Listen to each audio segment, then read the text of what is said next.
Livre de Tobie, texte de la Bible catholique Crampon, enregistrement effectué par mission-web.com.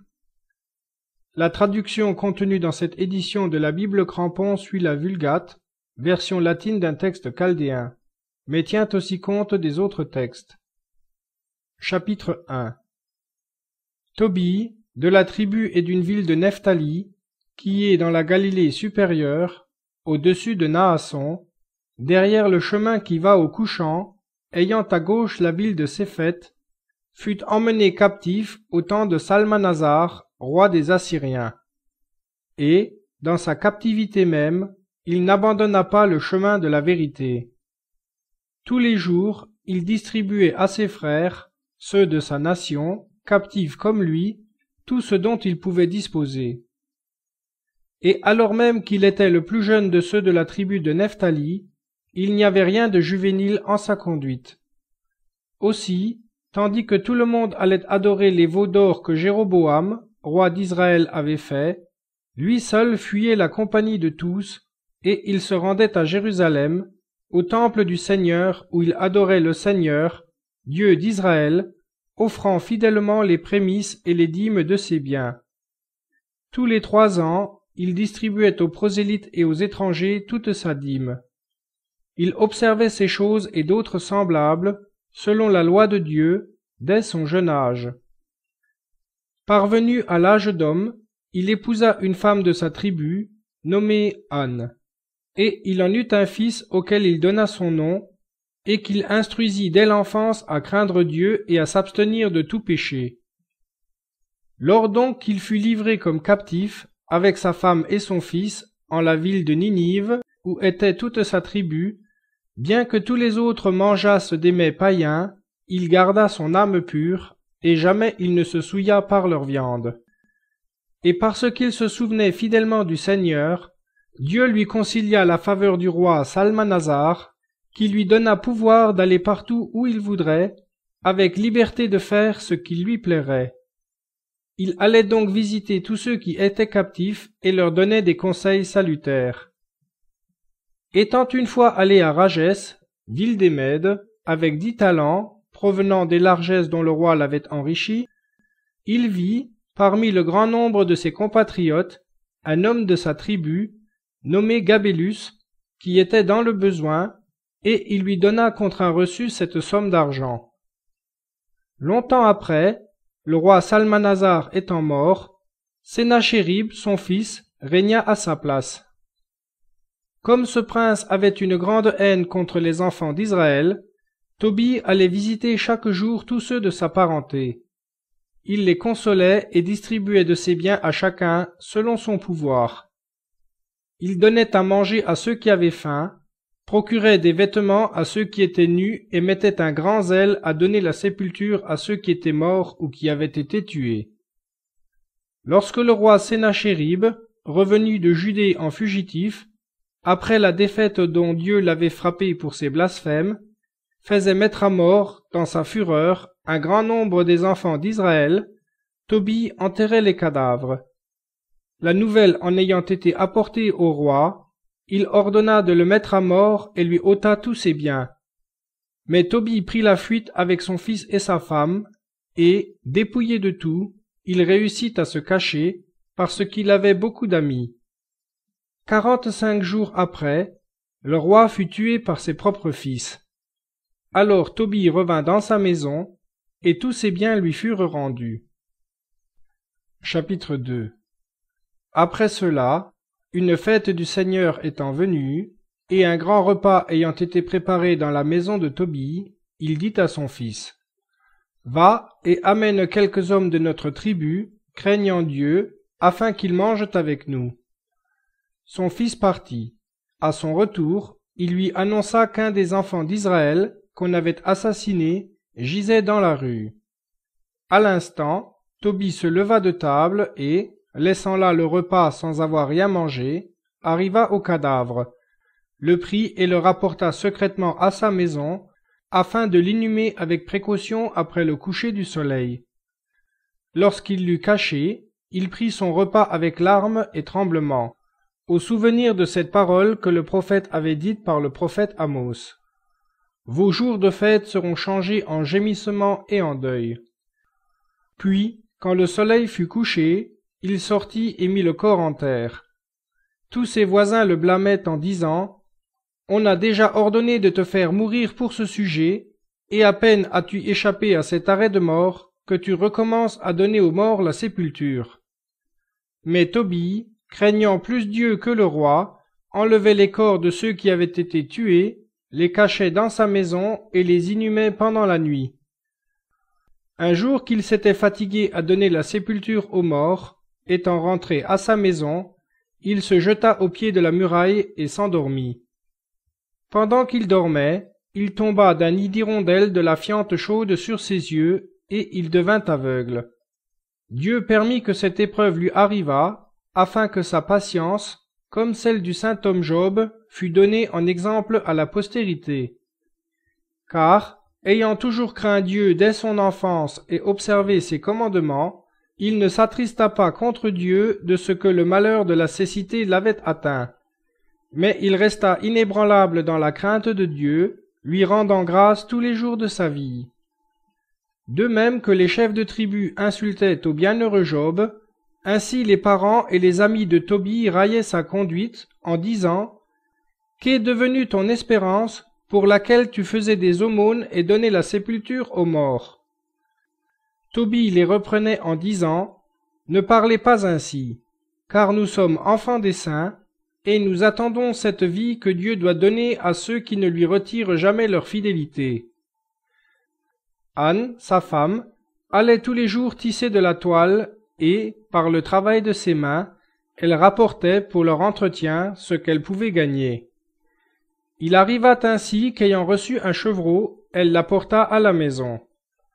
Son mari, ayant entendu le bêlement du chevreau, dit « Voyez si ce chevreau n'aurait pas été dérobé, et rendez-le à son maître, car il ne nous est pas permis de rien manger qui provienne d'un vol, ni même d'y toucher. » Alors sa femme répondit avec colère « Il est manifeste que ton espérance est devenue vaine. Voilà ce que t'ont rapporté tes aumônes. » C'est par ces discours et d'autres semblables qu'elle l'injuriait. Chapitre 3.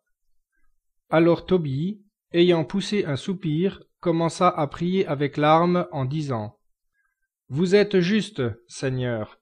Justes sont tous vos jugements, et toutes vos voies sont miséricorde, vérité et justice. Et maintenant, Seigneur, souvenez-vous de moi. Ne tirez pas vengeance de mes péchés, et ne rappelez pas en votre mémoire mes offenses ou celles de mes ancêtres.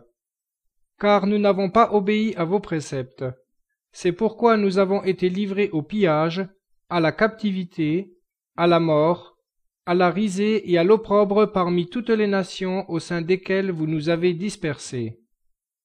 Et maintenant, Seigneur, vos châtiments sont grands, parce que nous n'avons pas agi selon vos préceptes et que nous n'avons pas marché sincèrement devant vous. Et maintenant, Seigneur, traitez-moi selon votre volonté, et commandez que mon esprit soit reçu en paix, car il est meilleur pour moi de mourir que de vivre. » Il arriva en ce même jour, à Ecbatane, ville des Mèdes, que Sarah, fille de Raguel, entendit elle aussi les injures d'une des servantes de son père.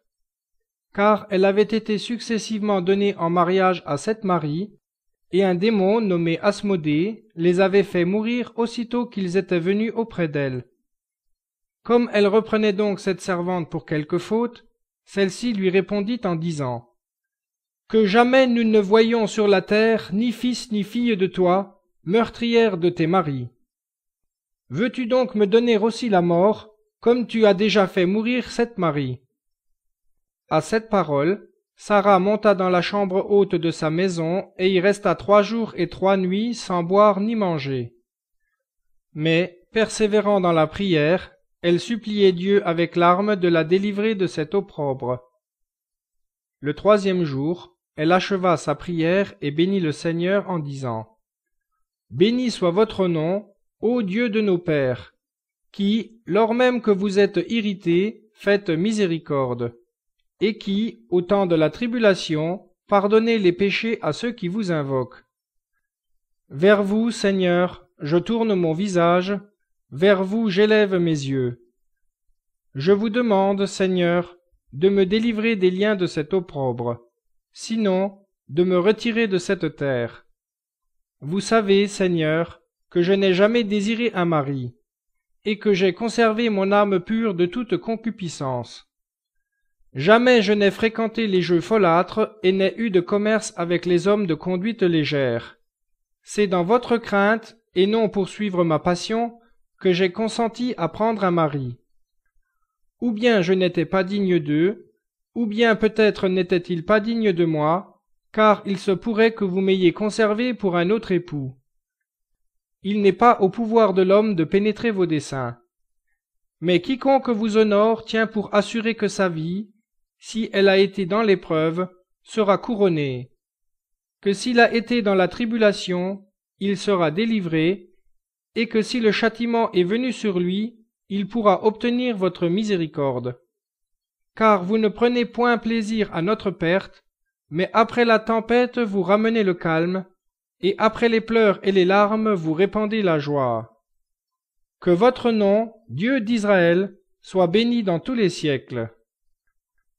Ces deux supplications furent exaucées en même temps devant la gloire du Dieu souverain, et le saint ange du Seigneur, Raphaël, fut envoyé pour guérir Tobie et Sarah, dont les prières avaient été prononcées en même temps en présence du Seigneur. Chapitre 4. Tobie, croyant que sa prière était exaucée et qu'il allait mourir, appela auprès de lui Tobie son fils et lui dit : « Écoute, mon fils, les paroles de ma bouche et pose-les comme un solide fondement dans ton cœur. Lorsque Dieu aura reçu mon âme, mets mon corps en terre. Tu honoreras ta mère tous les jours de sa vie, car tu dois te souvenir de ce qu'elle a souffert et des grands dangers qu'elle a courus à cause de toi, lorsqu'elle te portait dans son sein. Et quand elle-même aura aussi achevé le temps de sa vie, tu lui donneras la sépulture auprès de moi. Tous les jours de ta vie est Dieu présent à ta pensée, et garde-toi de consentir jamais au péché et de transgresser les préceptes du Seigneur, ton Dieu. Fais l'aumône de ton bien, et ne détourne point ton visage d'aucun pauvre, car il arrivera ainsi que le visage de Dieu ne se détournera point de toi. De la manière que tu le pourras, sois miséricordieux. Si tu as beaucoup de biens, donne largement. Si tu en as peu, aie soin de partager même ce peu de bon cœur. Tu t'amasseras ainsi un grand trésor pour le jour du besoin, car l'aumône délivre de tout péché et de la mort, et elle ne laissera point l'âme descendre dans les ténèbres. L'aumône sera, pour tous ceux qui l'auront faite, un grand sujet de confiance devant le Dieu souverain. Garde-toi, mon fils, de toute impureté, et qu'en dehors de ton épouse ta conscience ne te reproche jamais une action criminelle. Ne laisse jamais l'orgueil dominer dans ton cœur ou dans tes paroles, car c'est par lui que tous les maux ont pris commencement. Quand un homme aura fait pour toi un travail, paye-lui aussitôt son salaire, et que le salaire du mercenaire ne reste pas un instant chez toi. Ce que tu serais fâché qu'on te fît, aie soin de ne le faire jamais à un autre. Mange ton pain avec ceux qui ont faim et avec les indigents, et couvre de tes vêtements ceux qui sont nus. Fais servir ton pain et ton vin à célébrer la sépulture des justes, mais ne le mange ni ne le bois avec les pécheurs. Cherche toujours conseil auprès d'un homme sage. Bénis Dieu en tout temps. Demande-lui qu'il dirige tes voies, et que tous tes desseins réussissent par lui. Je t'informe aussi, mon fils, que lorsque tu étais encore petit enfant, j'ai donné 10 talents d'argent à Gabélus de Ragès, ville des Mèdes, et que j'ai son reçu entre les mains. C'est pourquoi fais tes diligences pour l'aller trouver et retirer cette somme d'argent, et tu lui rendras son obligation. N'aie point de crainte, mon fils. Il est vrai que nous menons une vie pauvre, mais nous aurons beaucoup de bien si nous craignons Dieu, si nous évitons tout péché et faisons de bonnes œuvres. Chapitre 5. Alors Tobie répondit à son père en disant: Tout ce que tu m'as ordonné, je le ferai, mon père. Mais je ne sais pas comment je pourrai retirer cet argent. Cet homme ne me connaît pas, et il m'est également inconnu. Quel signe lui donnerai-je? Je ne sais même pas le chemin qui conduit en ce pays-là. Son père lui répondit en disant: J'ai son écrit entre les mains. Aussitôt que tu le lui auras montré, il te remboursera. Mais va maintenant chercher un homme fidèle qui aille avec toi, moyennant salaire, afin que tu rentres en possession de cet argent pendant que je vis encore. Tobie, étant sorti, trouva un beau jeune homme, debout et sain, comme disposé à se mettre en route. Ignorant que ce fût un ange de Dieu, il le salua et lui dit: D'où es-tu, bon jeune homme? L'ange répondit: Je suis un des enfants d'Israël. Et Tobie lui dit: Connais-tu la route qui conduit au pays des Mèdes? Il lui répondit: Je la connais. J'ai souvent parcouru tous ces chemins, et j'ai logé chez Gabélus, notre frère, qui demeure à Rages, ville des Mèdes, laquelle est située dans les montagnes d'Ecbatane. Tobie lui dit: Attends-moi, je te prie, jusqu'à ce que j'aie annoncé cela à mon père. Alors Tobie, étant rentré, raconta tout à son père. Sur quoi le père émerveillé demanda qu'on fît entrer le jeune homme. Celui-ci entra et salua en disant: Que la joie soit toujours avec toi. Quelle joie puis-je avoir? Répondit Tobie. Moi qui suis assis dans les ténèbres et qui ne vois pas la lumière du ciel. Le jeune homme lui dit: Aie bon courage, il est facile à Dieu de te guérir. Ensuite Tobie lui dit: Pourrais-tu bien conduire mon fils chez Gabélus, à Rages, ville des Mèdes? À ton retour, je te donnerai ton salaire. Je le conduirai, répondit l'ange, et je le ramènerai auprès de toi. Tobie lui dit: Dis-moi, je t'en prie, de quelle famille et de quelle tribu es-tu? L'ange Raphaël lui répondit: Est-ce la famille du mercenaire que tu cherches, ou le mercenaire lui-même qui doit accompagner ton fils? Mais pour ne pas te rendre inquiet, je suis Azarias, fils du grand Anani. Tu es d'une noble race, lui dit Tobie, mais ne te fâche pas, je te prie, de ce que j'ai désiré connaître ta famille. Et l'ange lui dit: Je conduirai ton fils sain et sauf, et je te le ramènerai sain et sauf. Tobie ajouta: Fais un heureux voyage, que Dieu soit sur votre chemin, et que son ange vous accompagne. Quand on eut préparé tout ce qu'il devait emporter en voyage, Tobie dit adieu à son père et à sa mère, et il se mit en route avec l'ange. Lorsqu'ils furent partis, la mère se mit à pleurer, en disant: Tu nous as ôté le bâton de notre vieillesse, et tu l'as éloigné de nous. Plût à Dieu que cet argent pour lequel tu l'as envoyé n'eût jamais existé. Car notre pauvreté nous suffisait, et c'était pour nous une richesse que de voir notre fils. Tobie lui répondit: Ne pleure point. Notre fils arrivera sain et sauf, et il reviendra vers nous sain et sauf, et tes yeux le reverront. Car je crois qu'un bon ange de Dieu l'accompagne, et qu'il dispose heureusement tout ce qui lui arrive, en sorte qu'il reviendra vers nous avec joie. À cette parole, sa mère cessa de pleurer, et elle se tut. Chapitre 6. Tobie partit, suivi du chien, et il fit sa première halte près du fleuve du Tigre. Comme il descendait sur la rive pour se laver les pieds, voici qu'un énorme poisson s'élança pour le dévorer. Effrayé, Tobie poussa un grand cri en disant: « Seigneur, il se jette sur moi. » L'ange lui dit: « Prends-le par les ouïes et tire-le à toi. » Ce qu'ayant fait, il le tira sur la terre sèche, et le poisson se débattit à ses pieds. L'ange lui dit: « vide ce poisson, et conserve-en le cœur, le fiel et le foie, car ils sont employés comme d'utiles remèdes. » Il obéit. Puis ils firent rôtir une partie de la chair, qu'ils emportèrent avec eux pour la route. Ils salèrent le reste, qui devait leur suffire jusqu'à ce qu'ils arrivassent à Rages, ville des Mèdes.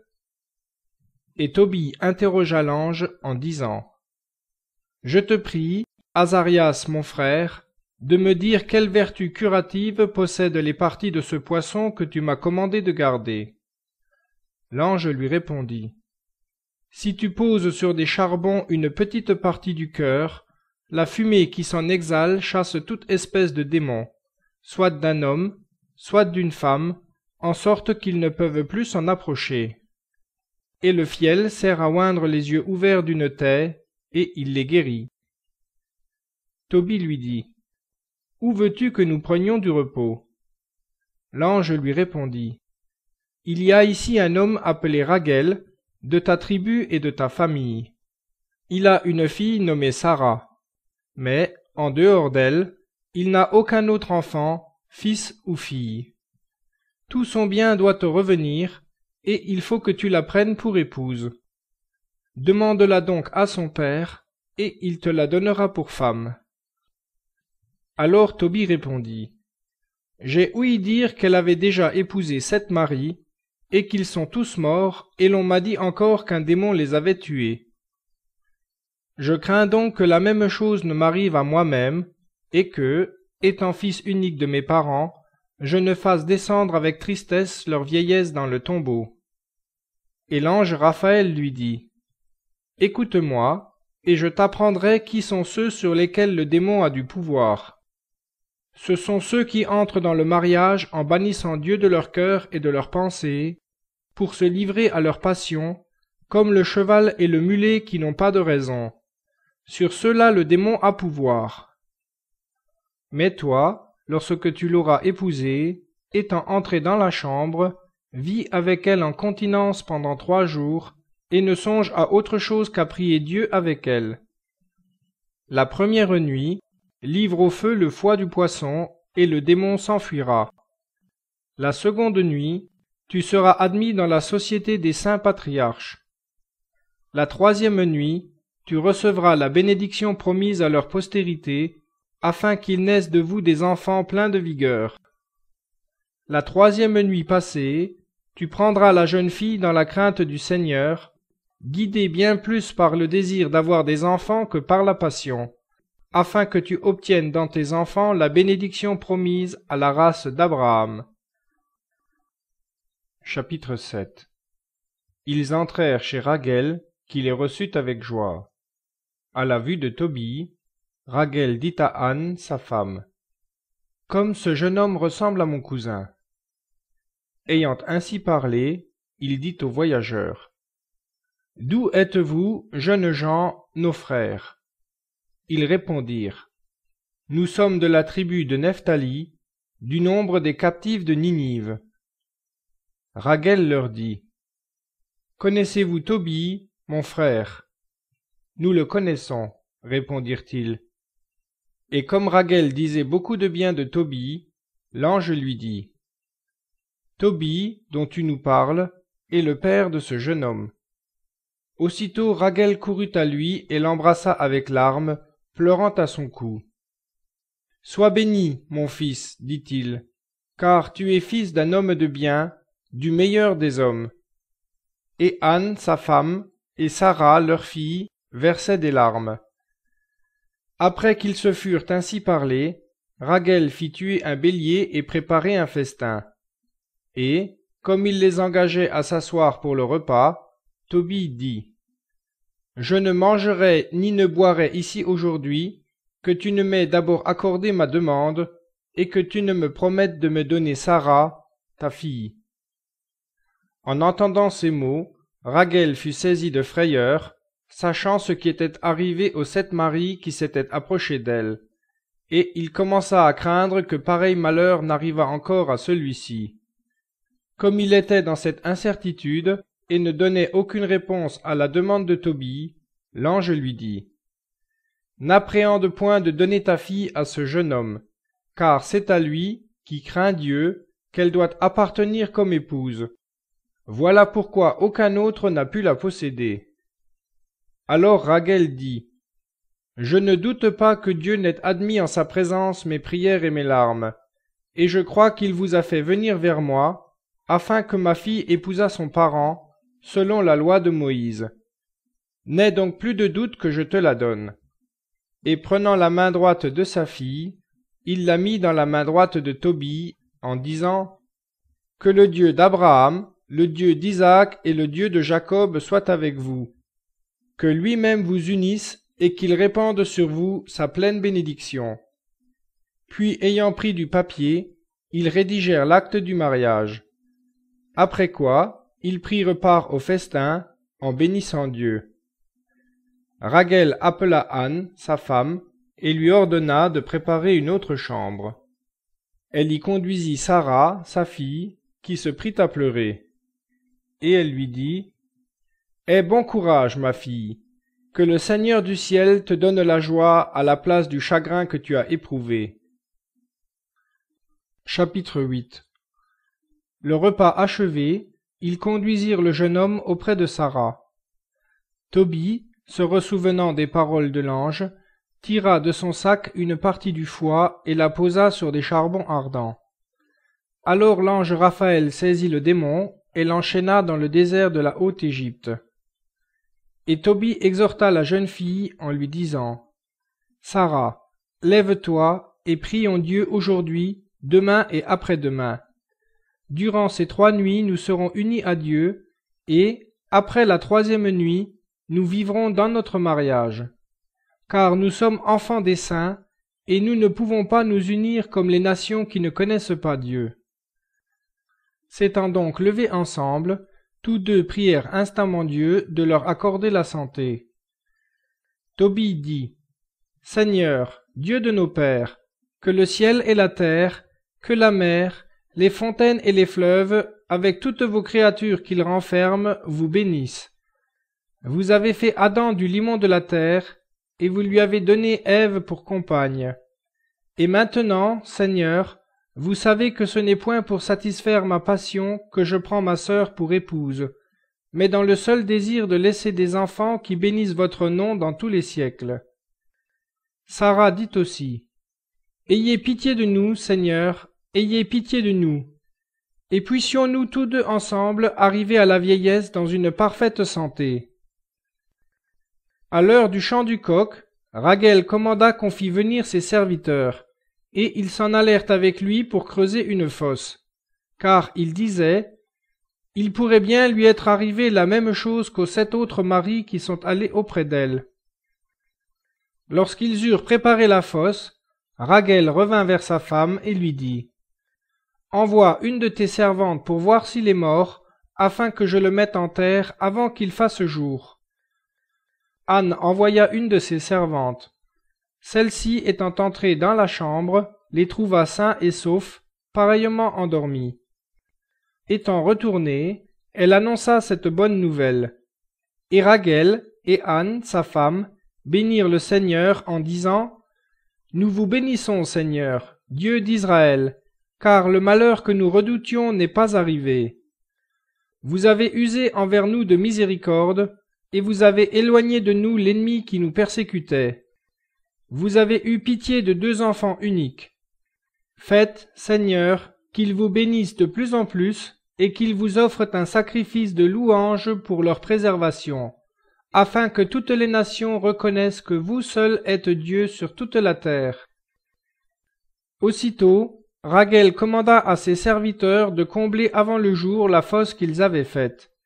Et il dit à sa femme d'apprêter un festin et de disposer toutes les choses nécessaires à des voyageurs pour leur entretien. Il fit aussi tuer 2 vaches grasses et 4 béliers, pour préparer un repas à tous ses voisins et à tous ses amis. Et Rachel conjura Tobie de rester chez lui pendant 2 semaines. Rachel donna à Tobie la moitié de tout ce qu'il possédait, et il rédigea un écrit afin que la moitié qui restait devint la propriété de Tobie après leur mort. Chapitre 9. Alors Tobie appela auprès de lui l'ange, qu'il croyait un homme, et lui dit: Azarias, mon frère, je te prie d'écouter mes paroles. Quand je me donnerai à toi comme esclave, je ne reconnaîtrai pas encore tous tes soins. Néanmoins, je t'adresse encore cette prière. Prends avec toi des bêtes de somme et des serviteurs, et va trouver Gabélus à Ragès, ville des Mèdes. Tu lui rendras son écrit, tu recevras de lui l'argent et tu le prieras de venir à mes noces. Car tu sais toi-même que mon père compte les jours, et que, si je tarde un jour de plus, son âme sera dans la tristesse. Tu vois aussi de quelle manière Rachel m'a conjuré de rester ici, et que je ne puis résister à ses instances. Alors Raphaël, prenant 4 des serviteurs de Rachel et 2 chameaux, se rendit à Ragès, ville des Mèdes.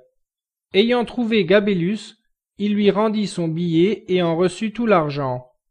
Et, après lui avoir raconté tout ce qui était arrivé à Tobie, fils de Tobie, il le fit venir avec lui aux noces.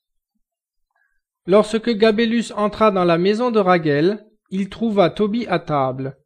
Celui-ci se leva aussitôt.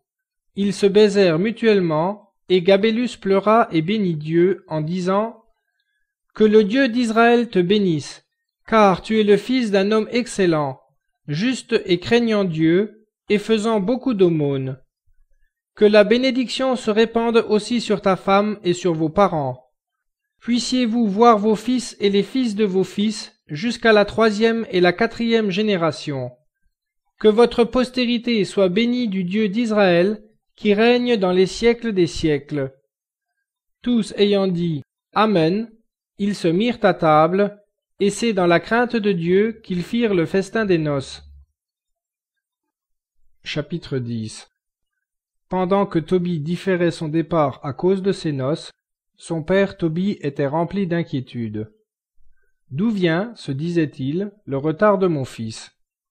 Quelle raison peut le retenir dans ce pays? Gabélus serait-il mort, et n'y aurait-il plus personne pour lui rendre cet argent? Il commença donc à s'attrister beaucoup, lui et Anne, sa femme, et ils se mirent ensemble à pleurer de ce que leur fils n'était pas revenu près d'eux au jour marqué. Sa mère, surtout, répandait des larmes intarissables.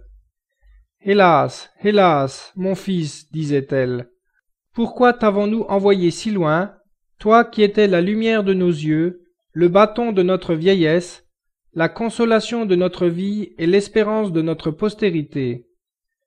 Nous qui avions tout en toi seul, nous n'aurions pas dû t'éloigner de nous. » Tobie lui disait: « Cesse tes plaintes et ne te trouble pas. Notre fils se porte bien, et l'homme avec qui nous l'avons fait partir est très fidèle. » Mais rien ne pouvait la consoler. Sortant chaque jour de sa maison, elle regardait de tous côtés et allait sur tous les chemins par lesquels il y avait espoir qu'il reviendrait, afin, s'il était possible, de l'apercevoir de loin. Cependant Rachel disait à son gendre: « Reste ici, et j'enverrai des nouvelles de ta santé à Tobie, ton père. » Tobie lui répondit: « Je sais que mon père et ma mère comptent les jours et que leur esprit se tourmente au-dedans d'eux. » Après avoir fait encore de grandes instances à Tobie, sans que celui-ci voulût rien entendre à ses raisons, Rachel lui remit Sarah avec la moitié de tout ce qu'il possédait, en serviteurs et en servantes, en troupeaux, en chameaux, en vaches, en argent, dont il avait beaucoup, et il le laissa partir, plein de santé et de joie, en disant: « Que le Saint-Ange du Seigneur soit en votre chemin, qu'il vous conduise jusque chez vous sain et sauf. Puissiez-vous trouver toutes choses prospères chez vos parents, et puissent mes yeux voir vos enfants avant que je meure. » Et le père et la mère, prenant leur fille, l'embrassèrent et la laissèrent aller, après lui avoir recommandé d'honorer ses beaux-parents, d'aimer son mari, de bien conduire sa famille, de gouverner sa maison et de se conserver elle-même sans reproche. Chapitre 11. Comme ils s'en retournaient, ils arrivèrent le 11e jour à Charan, ville située à moitié chemin vers Ninive. Et l'ange dit: Tobie, mon frère, tu sais en quel état tu as laissé ton père. Si donc tu le trouves bon, prenons les devants, et que tes serviteurs suivent ta petite journée, avec ta femme et tes troupeaux. Tobie ayant approuvé ce dessein, Raphaël lui dit: Prends avec toi du fiel de poisson, car tu en auras besoin. Tobie prit de ce fiel, et ils partirent. Anne, cependant, allait tous les jours s'asseoir près du chemin, au sommet d'une éminence, d'où elle pouvait découvrir de loin.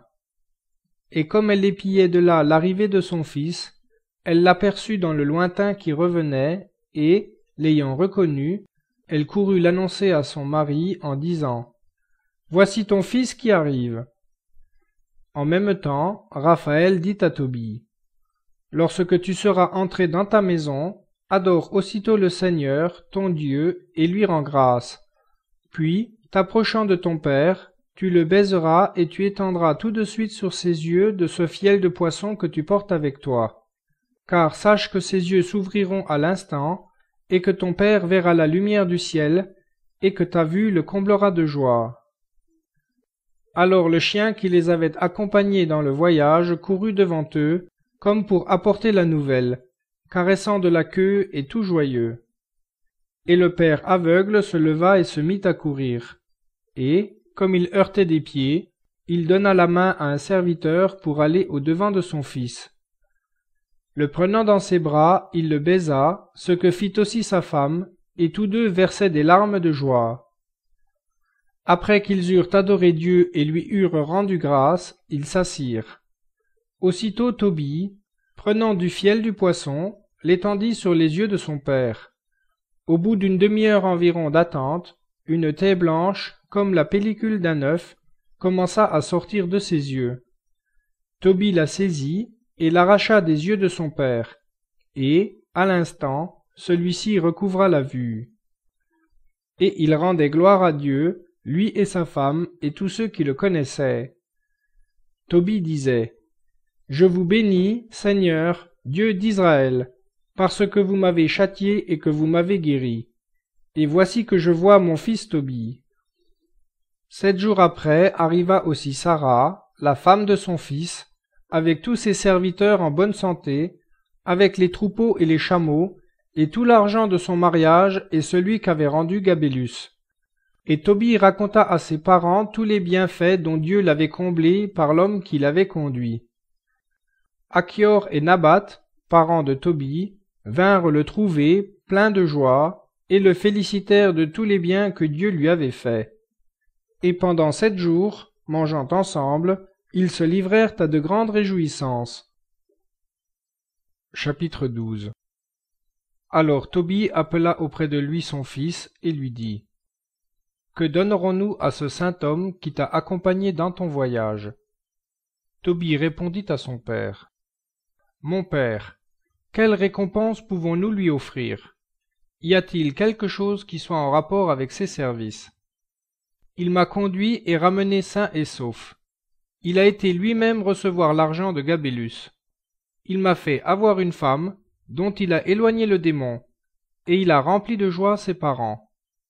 Il m'a sauvé moi-même du poisson qui allait me dévorer. Il t'a fait voir la lumière du ciel, et par lui nous avons été comblés de toutes sortes de biens. Que pouvons-nous lui donner qui égale ce qu'il a fait pour nous? Mais je te prie, mon père, de lui demander s'il ne daignerait pas accepter la moitié de tout le bien que nous avons apporté. L'ayant donc appelé, Tobie et son fils le prirent à part, et le prièrent de vouloir bien accepter la moitié de tout ce qu'ils avaient rapporté. Alors l'ange, seul avec eux, leur dit: Bénissez le Dieu du ciel, et rendez-lui gloire devant tout être qui a vie, parce qu'il a exercé envers vous sa miséricorde. Il est bon de tenir caché le secret du roi, mais il est honorable de révéler et de publier les œuvres de Dieu. La prière est bonne avec le jeûne, et l'aumône vaut mieux que l'or et les trésors. Car l'aumône délivre de la mort, et c'est elle qui efface les péchés, et qui fait trouver la miséricorde et la vie éternelle. mais ceux qui commettent le péché et l'iniquité sont leurs propres ennemis. Je vais donc vous découvrir la vérité, et je ne veux vous rien cacher. Lorsque tu priais avec larmes et que tu donnais la sépulture aux morts, lorsque, quittant ton repas, tu cachais les morts dans ta maison pendant le jour, et que tu les mettais en terre pendant la nuit, je présentais ta prière au Seigneur. Et parce que tu étais agréable à Dieu, il a fallu que la tentation t'éprouvât. Maintenant, le Seigneur m'a envoyé pour te guérir et pour délivrer du démon Sarah, la femme de ton fils. Je suis l'ange Raphaël, un des 7 qui nous tenons en présence du Seigneur. En entendant ces paroles, ils furent hors d'eux-mêmes, et, tout tremblants, ils tombèrent la face contre terre. Et l'ange leur dit, « Que la paix soit avec vous, ne craignez point, car, lorsque j'étais avec vous, j'y étais par la volonté de Dieu. Bénissez-le donc et chantez ses louanges. Il vous a paru que je mangeais et buvais avec vous, mais je me nourrissais d'un aliment invisible et d'une boisson que l'œil de l'homme ne peut atteindre. Il est donc temps que je retourne vers celui qui m'a envoyé. Mais vous, bénissez Dieu et publiez toutes ses merveilles. » Après avoir ainsi parlé, il fut dérobé à leurs regards, et ils ne purent plus le voir. Alors, s'étant prosternés pendant 3 heures, le visage contre terre, ils bénirent Dieu, et, s'étant levés, ils racontèrent toutes ces merveilles. Chapitre 13. Le vieux Tobie, ouvrant la bouche, bénit le Seigneur en disant, « Vous êtes grand, Seigneur, dans l'éternité, et votre règne s'étend à tous les siècles. Car vous châtiez et vous sauvez, vous conduisez au tombeau et vous en ramenez, et il n'est personne qui puisse échapper à votre main. Célébrez le Seigneur, enfants d'Israël, et louez-le devant les nations, car il vous a dispersés parmi les nations qui l'ignorent, afin que vous racontiez ses merveilles, et que vous leur fassiez connaître qu'il n'y a point d'autre Dieu tout-puissant que lui seul. Il nous a châtiés à cause de nos iniquités, et il nous sauvera à cause de sa miséricorde. Considérez comment il a agi envers nous, et bénissez-le avec crainte et tremblement, et glorifiez par vos œuvres le roi des siècles. Pour moi, je veux le bénir dans ce pays où je suis captif, parce qu'il a fait éclater sa gloire sur une nation criminelle. Convertissez-vous donc, pécheurs, et pratiquez la justice devant Dieu, dans la confiance qu'il vous fera miséricorde. Pour moi, je me réjouirai en lui de toute mon âme. Bénissez le Seigneur, vous tous qui êtes le peuple choisi. Célébrez des jours de joie et chantez ses louanges. Jérusalem, cité de Dieu, le Seigneur t'a châtié à cause des œuvres de tes mains. Glorifie le Seigneur par tes bonnes œuvres, et bénis le Dieu des siècles, afin qu'il rebâtisse en toi son sanctuaire, qu'il rappelle à toi tous les captifs, et que tu te réjouisses dans tous les siècles des siècles. Tu brilleras d'une éclatante lumière, et tous les pays de la terre se prosterneront devant toi. Les nations viendront à toi des contrées lointaines, apportant des présents. Elles adoreront dans tes murs le Seigneur, et considéreront ta terre comme un sanctuaire, car elles invoqueront le grand nom au milieu de toi. Seront maudits ceux qui te mépriseront, condamnés ceux qui te blasphémeront, bénis ceux qui t'édifieront. Et toi, tu te réjouiras dans tes enfants, parce qu'ils seront tous bénis et se rassembleront auprès du Seigneur. Heureux tous ceux qui t'aiment et qui se réjouissent de ta paix. Mon âme bénit le Seigneur, parce qu'il a délivré Jérusalem, sa ville, de toutes ses tribulations. Lui, le Seigneur, notre Dieu. Heureux serais-je s'il reste des rejetons de ma race pour voir la splendeur de Jérusalem. Les portes de Jérusalem seront bâties de saphir et d'émeraude, et toute l'enceinte de ses murailles de pierres précieuses. Des pierres d'une blancheur immaculée formeront le pavé de ses places, et l'on chantera dans ses rues « Alléluia ». Béni soit le Seigneur qui a donné cette gloire à Jérusalem, et qu'il règne sur elle au siècle des siècles. Amen. Chapitre 14. Ainsi finirent les paroles de Tobie. Après qu'il eut recouvré la vue, Tobie vécut encore 42 ans, et il vit les enfants de ses petits-enfants. Il vécut en tout 102 ans, et il fut inhumé honorablement à Ninive. Car il avait 56 ans lorsqu'il perdit la vue, et il la recouvra à 60. Tout le reste de sa vie se passa dans la joie, et plus il faisait de progrès dans la crainte de Dieu, plus il goûtait de paix. À l'heure de sa mort, il appela auprès de lui Tobie, son fils, et les 7 jeunes fils de ce dernier, ses petits-fils, et il leur dit : La ruine de Ninive est proche, car la parole de Dieu doit avoir son accomplissement, et nos frères qui y sont dispersés loin du pays d'Israël y retourneront. Tout le pays d'Israël, après avoir été désert, sera repeuplé, et la maison de Dieu, après avoir été brûlée, sera rebâtie, et tous ceux qui craignent Dieu y reviendront. Les nations abandonneront leurs idoles, elles viendront à Jérusalem et y habiteront. Et tous les rois de la terre s'y réjouiront en adorant le roi d'Israël.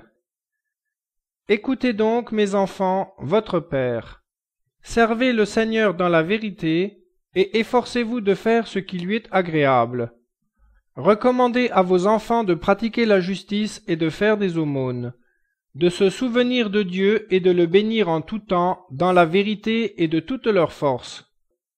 Écoutez-moi donc maintenant, mes enfants, et ne demeurez point dans cette ville.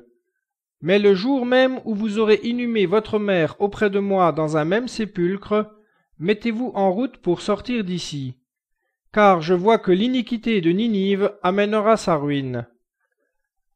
Après la mort de sa mère, le jeune Tobie sortit de Ninive avec sa femme, ses enfants et les enfants de ses enfants, et il retourna chez ses beaux-parents. Il les trouva bien portants dans une heureuse vieillesse. Il eut soin d'eux et il leur ferma les yeux. Il recueillit tout l'héritage de la maison de Raguel, et il vit les enfants de ses enfants jusqu'à la 5e génération. Après qu'il eut vécu 99 ans dans la crainte du Seigneur, ses enfants l'inhumèrent avec joie. Tous ceux de sa parenté et tous ses descendants persévérèrent dans une bonne vie et une sainte conduite, en sorte qu'ils furent aimés de Dieu et des hommes, et de tous ceux qui habitaient le pays.